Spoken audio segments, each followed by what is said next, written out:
wabarakatuh. Kami dari kelompok 5 akan membawakan tentang asas-asas pendidikan. Nama saya Triana Tunggal Dewi Parasati sebagai moderator, dan saya juga dibantu oleh rekan-rekan penyaji, di antaranya Saudara Nur Aprilia, Saudara Daniel, Saudara Anita Fania, Saudara Gana FR, Saudara Patri Ramadan, Saudara Tania Maulida Safitri, dan Saudara Sri Rahmawati. Sebelumnya saya hormati Bapak Maskur Wisaputra selaku dosen pengajar pendidikan, serta rekan-rekanku kelas 1 XH.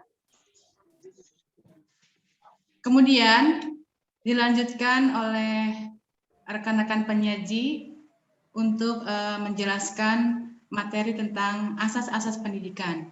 Kepada rekan Nur Aprilia, saya persilakan.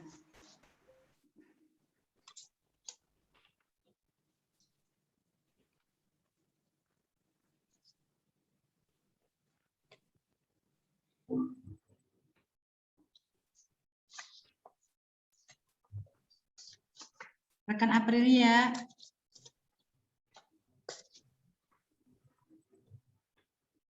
Maaf sebelumnya, Pak. Terima kasih kepada Ibu Triana Dewi.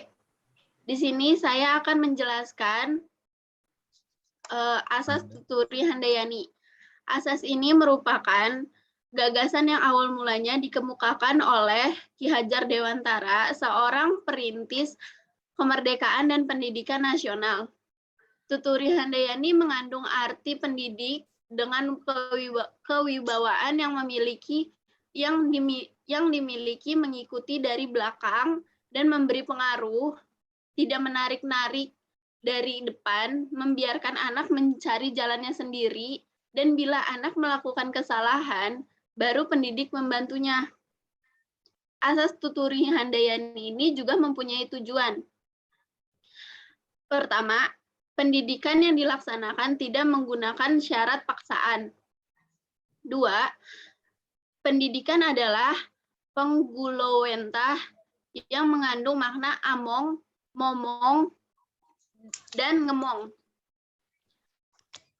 Among mengandung arti mengembangkan kodrat alam anak, dengan tuntutan agar anak didik dapat mengembangkan hidup batin menjadi subur dan selamat. Momong mempunyai arti mengamat-ngamati anak agar dapat tumbuh menurut kodratnya.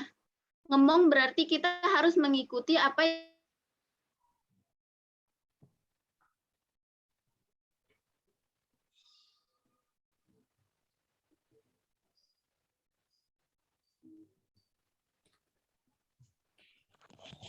mungkin sinyalnya terputus ya, Saudara. Ya. Maaf Pak, koneksinya. Ya. Saya lanjutkan. Ini apa sih di Yang slide ketiga, ini kok menutup tulisan ini apa sih ini? Ini nggak bisa dihilangkan ini. Ya, itu. Sudah terlihat tulisannya. Silakan dilanjut. Yang ketiga, saya lanjutkan ya Pak. Yang ketiga, pendidikan menciptakan tertib dan damai. 4, pendidikan tidak ujo atau memanjakan anak. Yang kelima, pendidikan tidak ada unsur perintah, paksaan, atau hukuman. Tidak ada campur tangan yang mengurangi kebebasan anak untuk berjalan sendiri dengan kekuatannya sendiri. Asas tuturi Handayani ini kemudian dikembangkan oleh Dr. Andes Sosro Kartono, filosof dan ahli bahasa, dengan menambahkan 2 semboyan lagi, yaitu Ingarso Sungtulodo dan Ingmadio Mangun Karso. Ketiga semboyan tersebut sudah menyatu menjadi kesatuan asas masing-masing sebagai berikut. Yang pertama, Ingarso Sungtulodo Ingarso sung tulodo, itu maksudnya jika di depan memberi contoh adalah hal yang baik mengingat kebutuhan anak maupun pertimbangan guru. Yang kedua, ing madya mangu karsa, di tengah membangkitkan kehendak. Diterapkan dalam situasi ketika anak didik kurang bergairah atau ragu-ragu untuk mengambil keputusan atau tindakan, sehingga perlu diupayakan untuk memperkuat motivasi. Yang ketiga itu tuturi handayani, jika di belakang memberi dorongan. Asas ini tuh memberi kesempatan anak didik untuk melakukan usaha sendiri dan ada kemungkinan melakukan kesalahan tanpa ada tindakan hukuman. Dalam kaitan penerapan asas tuturi handayani dapat dikemukakan beberapa keadaan yang ditemui sekarang. Yang pertama itu peserta didik mendapat kebebasan untuk memilih pendidikan dan keterampilan yang diminatinya di semua jenis jalur jenjang pendidikan yang disediakan oleh pemerintah sesuai peran dan profesinya dalam masyarakat. Yang kedua itu mendapat kebebasan untuk memilih pendidikan kejuruan yang diinginkannya.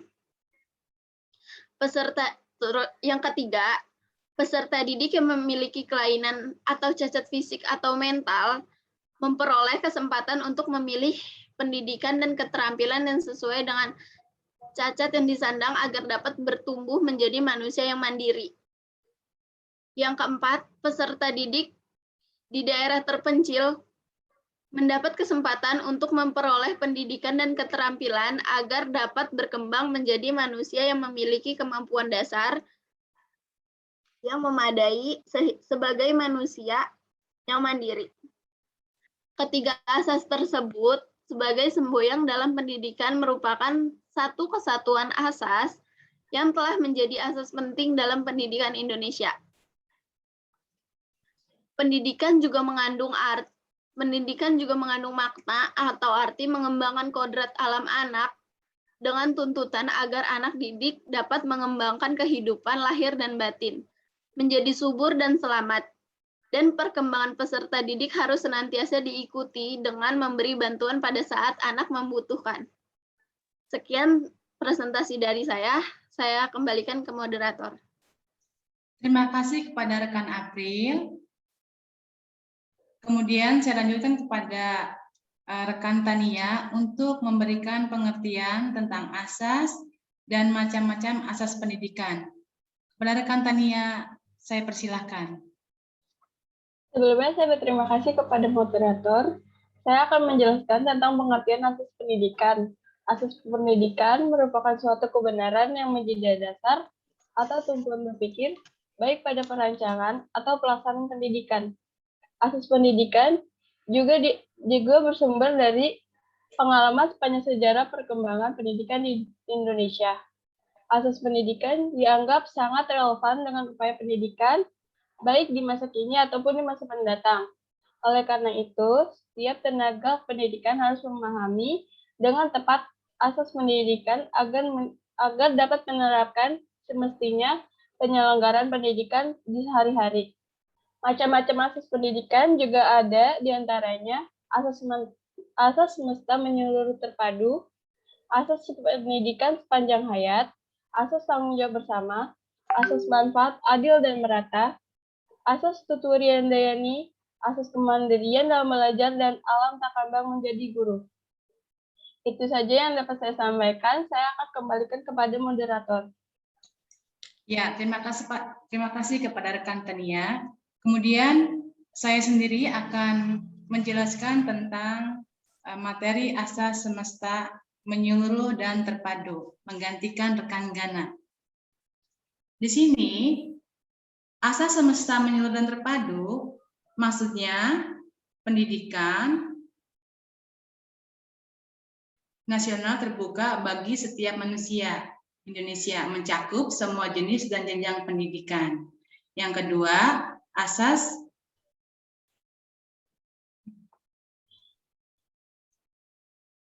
Pendidikan harus mencakup semua jenis dan jenjang pendidikan. Terpadu artinya pendidikan tidak dapat dipisahkan dari keseluruhan pembangunan bangsa. Asas semesta menyeluruh dan terpadu yang berarti bahwa pendidikan nasional terbuka bagi setiap manusia Indonesia, mencakup semua jenis dan jenjang pendidikan, dan merupakan satu kesatuan usaha sadar yang tidak dapat dipisahkan dari keseluruhan usaha pembangunan bangsa. Demikian. Kemudian dilanjutkan oleh rekan Daniel untuk memberikan tentang materi pendidikan sepanjang hayat. Kepada rekan Daniel, saya persilahkan.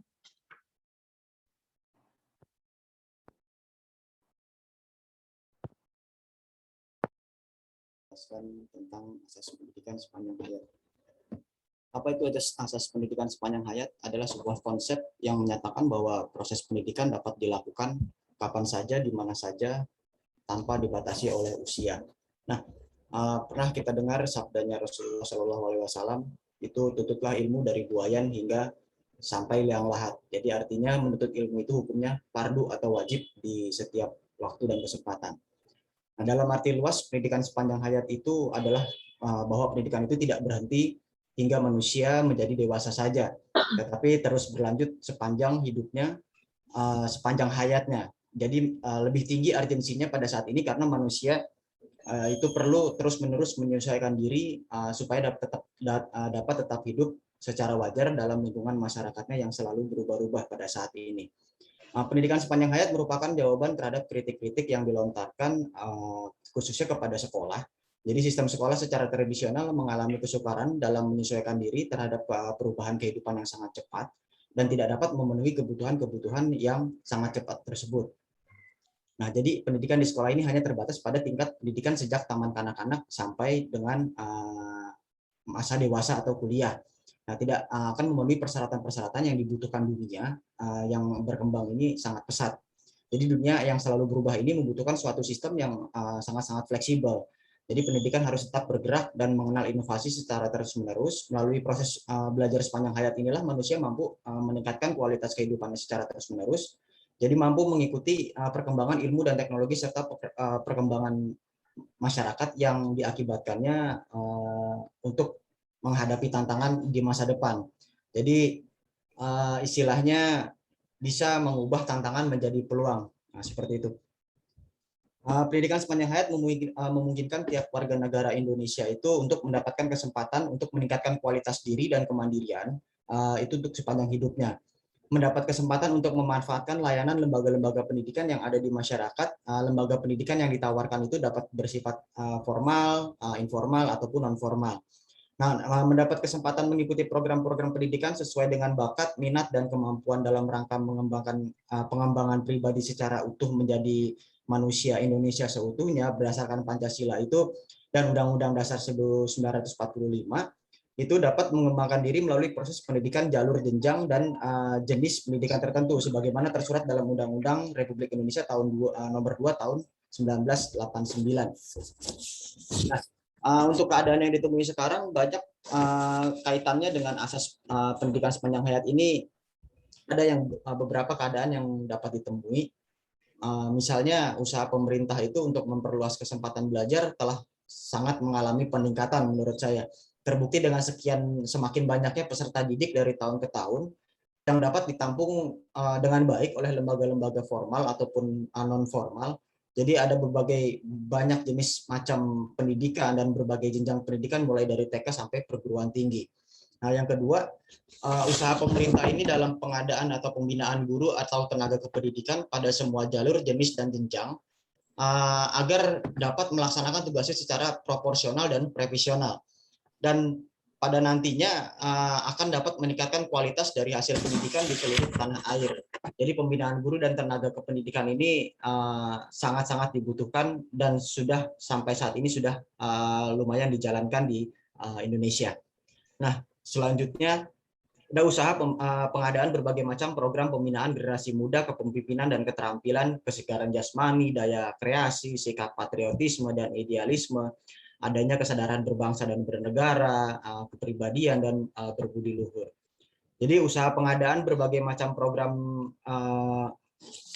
itu yang tadi saya sebutkan di atas itu sesuai dengan yang saya jelaskan, maka secara singkat mungkin pemerintah secara lintas sektoral itu telah mengupayakan usaha-usaha untuk menjawab tantangan asas pendidikan sepanjang hayat dengan cara pengadaan sarana prasarannya lebih diperbaiki, kesempatan serta sumber daya manusianya yang insya Allah menunjang. Saya kira cukup sekian materi yang dapat saya sampaikan. Selebihnya saya kembalikan ke moderator. Terima kasih.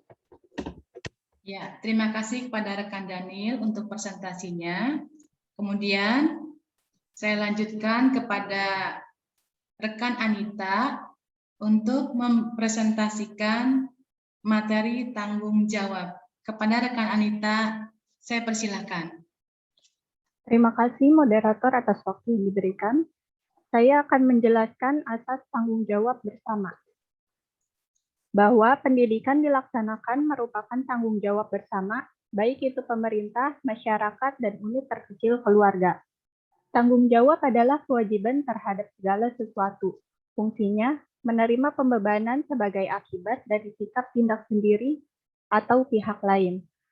Kegiatan dalam proses pendidikan harus didasarkan pada asas tanggung jawab, yakni membimbing dan mendidik para siswa agar dapat berkembang secara optimal sesuai dengan potensi yang dimiliki. Aktualisasi dari penerapan asas tanggung jawab dalam proses pendidikan akan tercermin dalam penetapan materi, metode, strategi, sampai pada evaluasi. Harus fokus pada pencapaian tujuan pendidikan tersebut. Saya kira cukup. Terima kasih. Saya kembalikan kepada moderator. Ya, terima kasih kepada rekan Anita. Kemudian saya lanjutkan kepada rekan Tania untuk menjelaskan materi adil merata. Kepadanya saya persilahkan.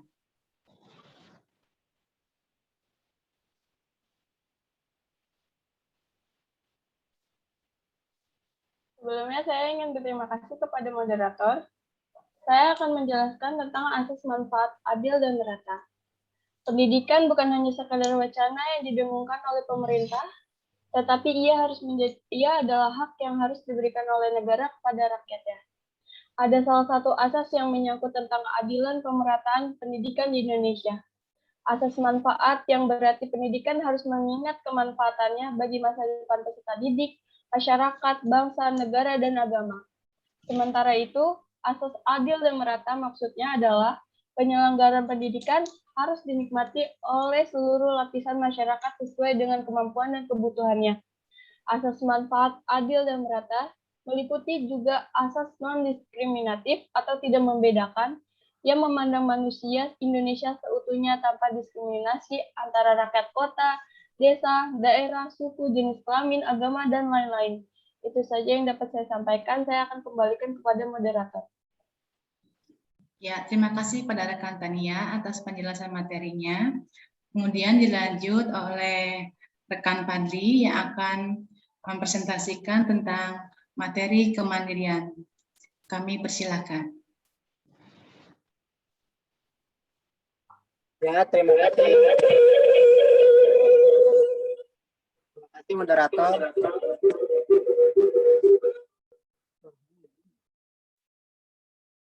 Lalu Pak.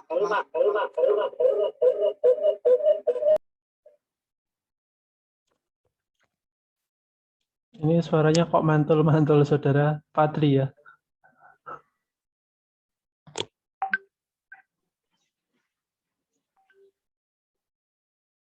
Saudara?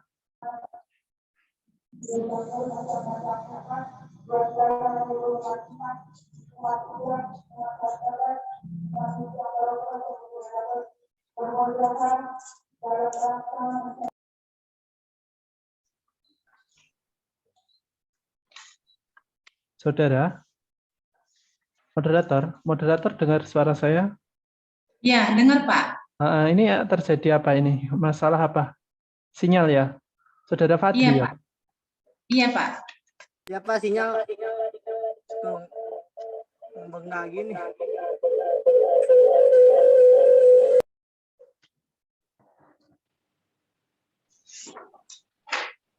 bisa di perbaiki saudara. Kalau nggak bisa digantikan oleh anggota kelompok lain saja nggak masalah.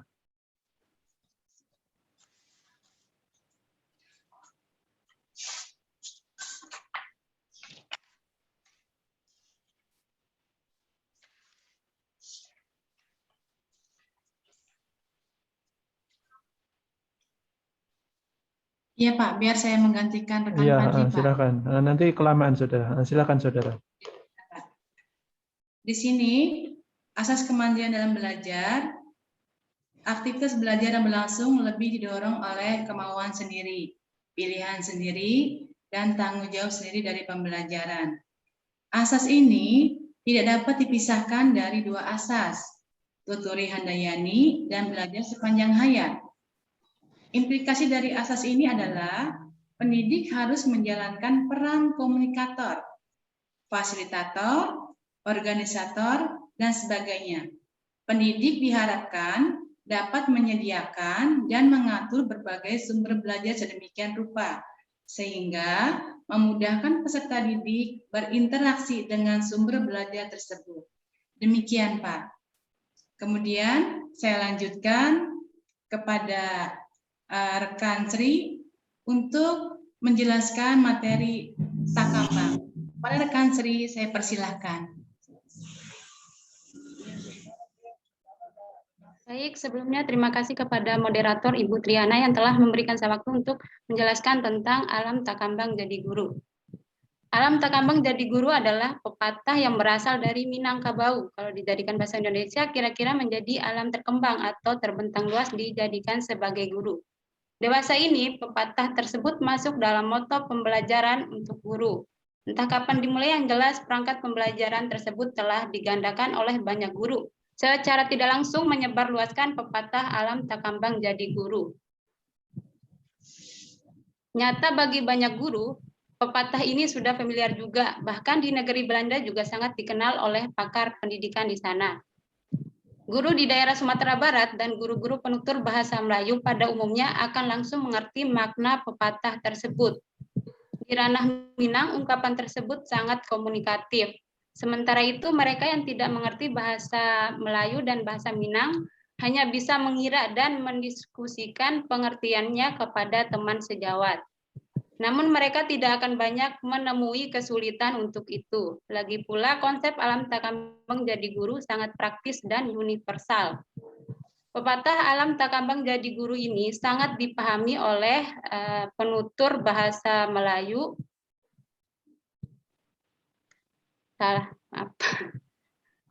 Pepatah alam takambang jadi guru ini adalah sangat dipahami oleh setiap orang yang berasal dari Sumatera Barat. Pewarisannya secara oral, penutur bahasa Melayu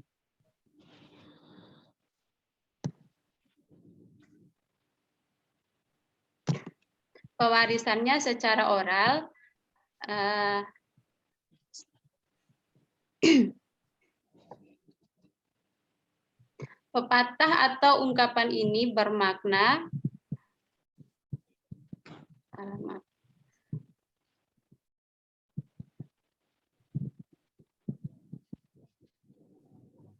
guru di daerah Sumatera Barat dan guru-guru penutur bahasa Melayu pada umumnya akan langsung mengerti makna pepatah tersebut. Di ranah Minang, ungkapan tersebut sangat komunikatif. Sementara itu, mereka yang tidak mengerti bahasa Melayu dan bahasa Minang hanya bisa mengira dan mendiskusikan pengertiannya kepada teman sejawat.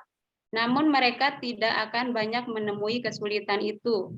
Lagi pula, konsep alam takambang jadi guru sangat praktis dan universal. Cakupannya meliputi semua dimensi. Pepatah alam takambang jadi guru ini sangat dipahami oleh setiap orang yang berasal dari Sumatera Barat. Pewarisannya secara oral, pepatah ini diajarkan turun-temurun.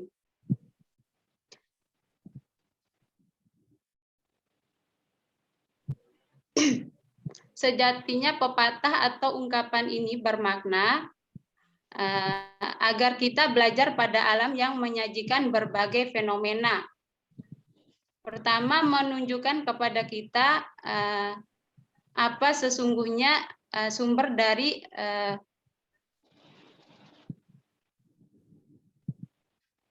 apa sebenarnya sumber dari pengetahuan dan teknologi atau keterampilan alam takambang, yakni menunjukkan sumber belajar yang sesungguhnya. Baik, itu saja yang perlu saya sampaikan. Saya kembalikan ke moderator. Terima kasih. Baik, terima kasih kepada rekan Sri atas presentasinya.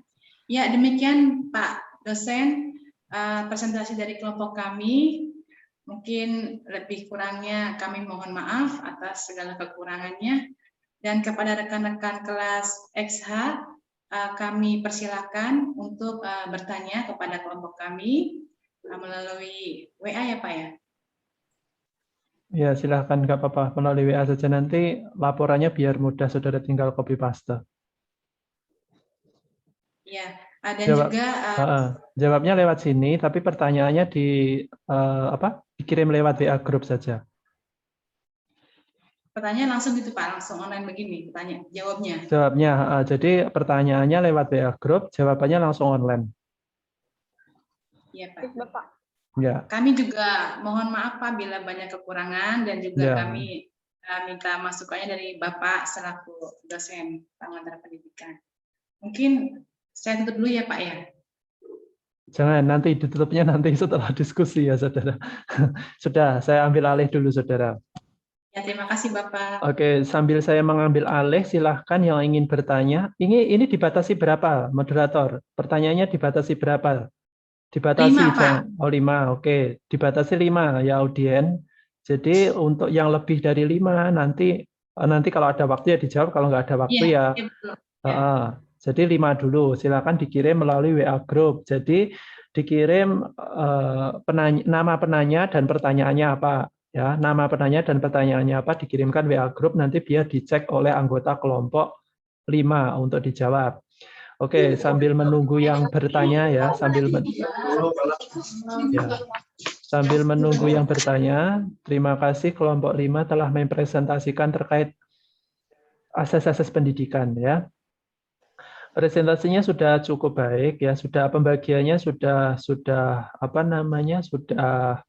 oke ya, sudah baik. Namun mungkin ada beberapa yang izin mendadak. Nah, itu memang permasalahan ya, permasalahan ketika ada izin mendadak berarti kan itu permasalahan internal kelompok. Bagaimana kelompok itu segera mengatasi permasalahan itu bagaimana? Nanti tadi sudah di backup oleh moderator bagian mahasiswa yang izin tersebut. Itu sudah oke. Kemudian untuk tadi pertama kali menjelaskan kok tiba-tiba langsung azas Tutpuri Handayani, kenapa tidak konsep dulu? Nah, tidak diawali konsep dulu. Iya, mohon maaf Pak, tadi agak kelewat slide-nya. Oh iya. Maaf, Pak. Makanya tadi, ini kok langsung Tutpuri Handayani, konsepnya mana konsepnya kayak gitu ya. Mohon maaf Pak. Terus kemudian memang tadi ada beberapa presenter yang memang sinyalnya ya kayak gini, itu nggak bisa disalahkan, itu memang kendala teknis dalam perkuliahan online ya seperti ini, mungkin ada sinyal atau apa, itu hal wajar, tapi langsung di backup oleh kelompok 5 ya, langsung di backup bagi anggota yang bermasalah jaringannya ini tadi, itu sudah oke. Jadi saudara kelompok 5 ya, anggota kelompok 5 siap semuanya saja, itu sudah oke dalam mengatasi permasalahan internal kelompok. Kemudian masalah yang presentasi ya, saya ucapkan terima kasih yang presentasi tapi tidak membaca buku. Saya ucapkan terima kasih, tapi yang masih membaca entah itu dari buku atau dari sumber lain ya, mohon berlatih ya. Di sini tidak akan saya salahkan, di sini ajang berlatih ya. Jadi saudara biar terlatih ketika nanti ada mata kuliah lain mungkin disuruh presentasi, jadi sudah siap. Oh, caranya presentasi itu seperti itu loh kayak gitu. Jadi sudah siap gitu. Atau dalam hal nanti ketika saudara menyampaikan skripsi itu tidak boleh membaca saudara. Jadi jelaskan sesuai dengan pemahaman Anda sendiri tentang skripsi Anda. Nah, di sini saya latih itu saudara. Jadi di sini saya latih, saudara menjelaskan tidak lancar nggak masalah. Saya nggak menyalahkan itu ya, namanya latihan ya pasti ada salahnya, ada yang nggak lancarnya, itu wajar. Ya itu wajar. Tapi tolong usahakan untuk speak up tapi yang tanpa membaca gitu ya. Dengan pemahaman kita sendiri. Jadi kita baca dulu sumber-sumbernya itu, kemudian kita ungkapkan ketika presentasi ini dengan pemahaman kita seperti itu. Kemudian untuk yang suara juga sudah jelas. Terus slide PPT juga sudah jelas. Jadi tidak banyak tulisan. Jadi poin-poin saja yang ditulis di slide PPT. Jadi tidak membuat audiennya itu harus membaca ya, tapi mendengarkan. Nah, tapi ini ketika audien yang mendengarkan, ketika presenter itu menjelaskan itu langsung poinnya saja, saudara ya. Ya memang dijelaskan, tapi dijelaskan itu poinnya saja, jangan sejarahnya jangan diungkapkan. Jadi poinnya saja. Oh, asas kemandirian itu seperti apa sih? Oh, seperti ini loh, kayak gitu. Kalau bisa implementasinya di lapangan seperti ini loh, sudah cukup ya. Terus asas tuturi handayani tadi. Kalau tuturi handayani ya cukup dijelaskan tuturi handayani, jangan melebar ke ing arsusung tulodo ing madya mangun karso, itu terlalu luas. Jadi tuturi handayani itu apa, implikasinya apa. Harusnya seperti itu ya. Jadi lebih fokus gitu loh, lebih fokus audien yang mendengarkan, tidak ini intinya apa gitu. Nah, pasti nanti ditanyakan itu. Pasti ada beberapa orang yang menanyakan terkait penjelasan saudara tadi. Terus masalah moderator sudah baik ya, sudah baik, mempersilahkan membagi pembagian tugasnya itu sudah baik. Jadi mungkin hanya itu yang evaluasi terkait presentasi kelompok 5 ya. Terima kasih untuk kelompok 5. Kemudian untuk selanjutnya silakan kelompok 5, khusus kelompok 5 fokus saja ke pertanyaan dan jawaban ya. Fokus saja ke pertanyaan dan jawaban untuk kelompok 5. Ya, silakan. Sambil menunggu kelompok 5 mempersiapkan jawaban, saya akan flashback terkait materi-materi sebelumnya kepada audien selain kelompok 5. Jadi kelompok 5 tidak perlu menghiraukan saya atau mendengarkan saya atau memperhatikan saya. Kelompok 5 fokus diskusi, menjawab pertanyaan yang ada saja ya. Itu. Untuk audien yang lain, silakan yang saya tunjuk, silakan bersuara ya, silakan bersuara. Untuk kelompok 5 silakan untuk berdiskusi. Terima kasih. Ini PPT-nya saya tutup, Pak. Ya. PPT-nya saya tutup. Silakan ditutup, nggak masalah. Terima kasih, Pak. Ya. Benar ini. Nah, oke. Saya ingin tanya kepada Saudara Farahdina, ada? Hadir nggak Farahdina? Saudara Farahdina. Saudara Farahdina? Pak, hadir Pak, saya Pak. Ya. Mana?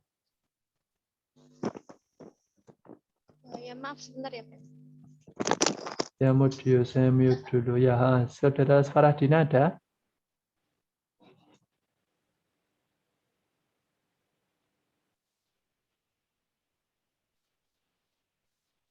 Kalau nggak bisa webcam kamera, ngomong saja, Saudara.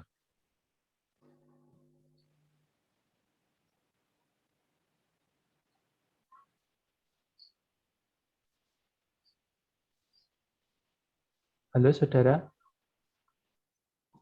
Hilang ya? Sudah. Nanti. Oke, Saudara Rio Adi Pratama. Ada, Saudara Rio Adi Pratama. Saudara Rio Adi Pratama.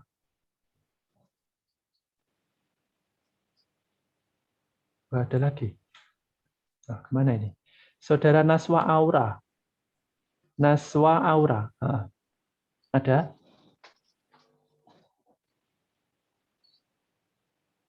Saudara Naswa Aura.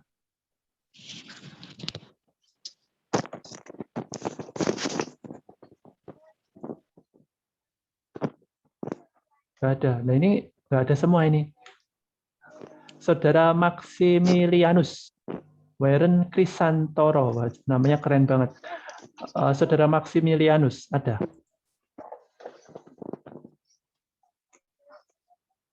Saudara Maksi. Itu ya kita ikut kerja bakti, membantu tetangga di sekeliling, membersihkan sampah dan sebagainya. Nah itu kita turut yang dinamakan di tengah itu ikut membangun bersama-sama. Yang ketiga itu Tuturi Handayani yang di belakang itu memberikan dorongan. Jadi kalau kita hidup bermasyarakat, artinya itu kita memberikan dorongan atau dukungan itu kepada misalnya kita ada di lingkungan RT, ya kita dukung program-program RT itu dengan baik, mematuhi segala peraturan yang ada di lingkungannya. Seperti itu. Saya rasa cukup untuk jawaban saya. Saya kembalikan kepada moderator. Terima kasih. Ya, kepada Bapak Ismail, bagaimana dengan jawaban kami? Apakah sudah puas dengan jawaban kami? Cukup. Terima kasih. Ya, terima kasih Pak Ismail. Saya kembalikan kepada Pak dosen. Bagaimana Pak? Ya, sudah oke kok. Tuturi Handayani ini kan artinya itu memberikan kebebasan kepada peserta didik untuk menentukan sendiri kesukaannya, potensinya di mana. Itu kan bagi pendidik itu harus memberikan keleluasaan kepada mereka. Jadi kita itu sebagai pendidik itu hanya memberikan arah saja, memberikan saran. Itu terkait semboyan Tuturi Handayani. Ya sudah benar. Ya, terima Semuanya kasih Bapak. sudah benar. Ya. Kemudian kami lanjutkan dari pertanyaan Bapak Daman Huri. Di sini kami akan persilakan rekan Sri untuk menjawab dari rekan Daman Huri. Kepada Kak Sri, saya persilakan. Baik, terima kasih kepada moderator Ibu Triana yang telah memberikan saya waktu untuk menjawab pertanyaan dari Saudari Daman Huri tentang konsep pendidikan yang bersifat praktis dan universal. Pendidikan sebagai ilmu praktis adalah suatu praktek pendidikan untuk mendapatkan kemudahan dan kenyamanan dalam mencari pengetahuan. Dan pendidikan sebagai ilmu teoritis adalah pendidikan dilaksanakan berdasarkan teori yang sudah ada, mempermudah jalannya pendidikan. Kegiatan pendidikan merupakan kegiatan yang bersifat fundamental, universal, dan bahkan fenomenal. Disebut fundamental karena kedudukan pendidikan sebagai salah satu instrumen utama yang penting dalam meningkatkan segenap potensi peserta didik menjadi sosok kekuatan sumber daya manusia yang dilakukan sebagai suatu bangsa. Disebut bersifat universal karena proses pendidikan telah dilakukan sejak manusia ada dan sampai kapanpun pendidikan akan tetap ada. Saya kembalikan ke moderator Ibu Triana. Ya, terima kasih Kak Sri. Kepada rekan Daman Huri, bagaimana dengan jawaban dari kelompok kami? Oke, baik, cukup puas jawabannya. Terima kasih banyak. Ya, saya kembalikan kepada Bapak dosen, bagaimana Pak? Itu sebentar, saya tanya, alam terkambang jadi guru itu maksudnya apa sih saudara? Ke kelompok yang presentasi. Alam terkambang jadi guru itu adalah maksudnya saja, maksudnya jangan dijelaskan panjang lebar. Maksudnya itu apa sih? Semboyan itu. Itu kan kayak Tuturi Handayani, ing ngarsa sing tulodo, ing madya mangunkarsa kayak gitu kan. Itu kan semboyan kayak gitu. Tapi yang mencetuskan itu Minangkabau ya, Sumatera. siapa? Dari Sumatera Barat.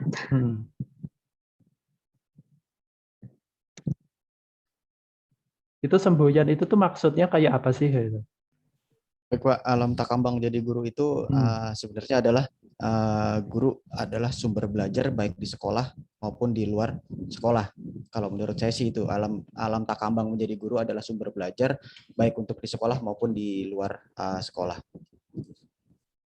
Ya, jadi gini, alam takambang jadi guru itu maksudnya bahwa alam semesta ini ya, dunia ini berbeda guru ya. Kita tidak bicara tentang guru di sekolah, guru, orang tua sebagai guru itu bukan. Jadi ilmu itu bisa didapatkan dari mana saja, dari alam semesta. Alam semesta itu bukan artian alam kayak hutan, laut, itu bukan, ya itu termasuk, tapi bukan hanya itu, kayak sosial, lingkungan sosial itu juga alam, disebut alam sosial namanya. Nah, itu termasuk dalam semboyan Takambang jadi guru itu. Jadi apapun yang ada di alam dunia ini itu bisa kita peroleh ilmu dari situ. Jadi nggak hanya ilmu itu didapat dari bangku pendidikan formal saja, dari guru saja. Jadi guru sebagai manusia itu juga punya punya batas atau punya limit tertentu yang itu tuh tidak bisa dia itu tahu segalanya. Ya, jadi peserta didik itu diharapkan belajar selain dari apa yang telah didapatkan oleh dari guru tersebut. Jadi dia bisa belajar di luar yang dijelaskan oleh guru. Itu namanya alam Takambang jadi guru. Jadi peserta didik ini memanfaatkan apa yang ada di lingkungan sekitarnya terkait materi atau sikap atau keterampilan yang diajarkan di sekolah itu. Jadi dia bisa mengambil dari mana saja tanpa batas waktu, tanpa batas daerah dan lain sebagainya, tanpa batas lah pokoknya. Jadi dia bisa mengambil semua sumber belajar, semua materi itu dari manapun. Dan ditambah sekarang ini kan lagi zamannya digital ya, kita bisa mengakses semua materi itu cukup dari satu tempat, kita sudah bisa mengakses di tempat-tempat lain. Kita bisa mengakses di luar negeri terkait materi-materi di luar negeri seperti apa, itu namanya semboyan Takambang jadi guru itu tadi. Jadi tidak materi atau ilmu itu tidak hanya didapatkan dari lingkungan sekolah saja ya. Untuk masalah praktis dan universal, maksudnya praktis ya memang langsung praktek ya di situ. Jadi apa yang diajarkan di sekolah pendidikan formal itu dipraktekkan di lapangan. Lapangannya itu namanya alam semesta, ya alam Takambang jadi guru itu. Terus universal, maksudnya universal itu bersifat umum. Jadi pendidikan itu tidak bisa hanya didapatkan dari sekolah saja. Kalau seperti saudara ini, saudara bisa mendapatkan ilmu tentang pendidikan itu tidak hanya dari bangku kuliah saja, bangku di mata kuliah pengantar pendidikan saja, tetapi bisa di manapun itu berada. Ya, jadi tidak dibatasi oleh waktu, sumber atau apapun, sehingga pengetahuan saudara terkait pendidikan, karena saudara belajar tentang pendidikan, itu dapat lebih luas ya, lebih luas. Jadi tidak hanya didapat dari saya saja atau buku pengantar pendidikan saja. Jadi bisa di mana saja. Itu namanya alam Takambang jadi guru. Apapun yang ada di dunia ini bisa dimanfaatkan. Gitu. Ya, terima kasih Bapak. Penjelasannya sangat jelas ya. Kemudian karena pertanyaan yang 5 sudah selesai. Sudah ya, sudah 5 ya, saudara ya. Iya Pak. Oke, sudah 5. Oke, sudah 5. Sudah terjawab semua ya. Oke, cukup sekian saja untuk pertanyaannya 5. Silakan kelompok 5 itu diketik. Jawab penanyanya siapa, pertanyaannya apa, jawabannya seperti apa, dan dikirimkan ke email saya ya. Kelompok 5. Terima kasih. Ya. Untuk penjawabnya ditulis juga nggak Pak? Nggak usah, nama penjawabnya nggak usah. Ya, cukup penanya, pertanyaan sama jawaban saja. Ya. Oke. Mungkin saya tutup ya Pak ya. Ya, silakan ditutup dulu. Iya. Sebelumnya terima kasih kepada rekan-rekan penyaji dan juga Bapak dosen Masko Dwi Saputra atas jawabannya dan koreksiannya kelompok kami. Semoga ini membantu kami mendapatkan lebih lagi pengalaman kami dalam belajar, menambah ilmu kami belajar untuk bisa didedikasikan di luar nanti. Kurang lebihnya kami mohon maaf atas kekurangan dan kehilapan kami, dan kelebihannya mungkin Anda. Sekian dari kelompok kami. Wabillahi taufiq wal hidayah. Wassalamualaikum warahmatullahi wabarakatuh. Ya, waalaikumsalam warahmatullahi wabarakatuh. Waalaikumsalam warahmatullahi wabarakatuh.